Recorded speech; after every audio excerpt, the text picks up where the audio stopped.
Hello，翻到嚟 MTR A213A178 Studio， 咁今日就嚟富衛保險冠軍賽馬日嘅特輯，咁就3項一級賽同大家講下心水嘅。嚟到富衛保險女王杯啊，話呢場就係戲碼強勁啊！有英國、法國代表嘅哥里巨人啦、自由島，好呢匹黐馬咧都會參賽噶。咁啊，睇下呢場賽仲有咩心水啦。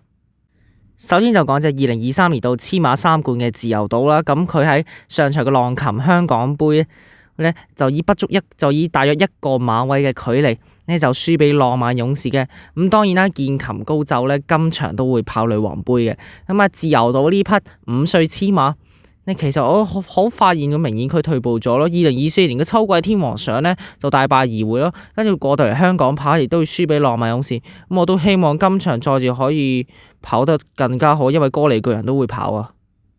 提起哥里巨人咧，佢喺上年7月咧就贏出呢個英皇錦標，好啦，咁佢喺呢場嘅日本杯裏邊咧，因為要面對住勝局在望同埋哥里巨人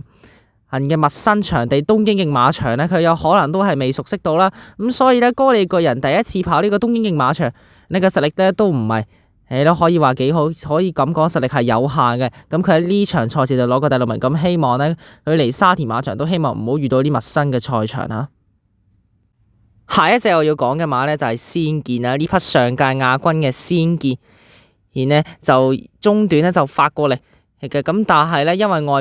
你嗰陣時遇到浪漫勇士啊嘛，浪漫勇士嗰陣時咧贏完葛士頓，再贏香港杯，再贏香港金杯，已經 G1 3連勝咯。但係浪漫勇士因為呢場賽事咧已經達成咗女王杯嘅3連霸，而入邊嘅先見呢，你就算騎師川田象雅打下都係打唔到，咁我希望先見今場賽事亦都可以保重贏翻女王杯啦。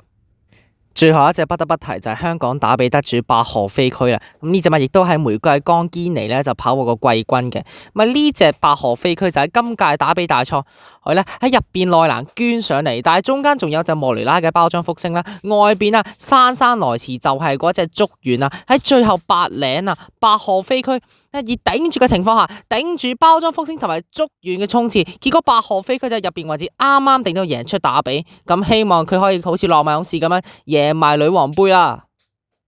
總結今場女王杯嘅心水啦，首選自由島，次選哥里巨人，3選八賀飛駒，咁跟住4選呢就係嗰隻先見嘅。咁啊，今日條片呢就嚟到呢度，咁記得4月27號呢密切錯過富衛保險冠軍賽馬日㗎。咁第5場賽事開跑時間2點50分，第7場賽事就會係4點鐘，第8場賽事就會係4點50分㗎。咁啊，大家密切唔好留意啊，咁因為5、7、8咧就係大賽嚟㗎。咁今集時間又差唔多啦，我哋下一次再見，拜拜。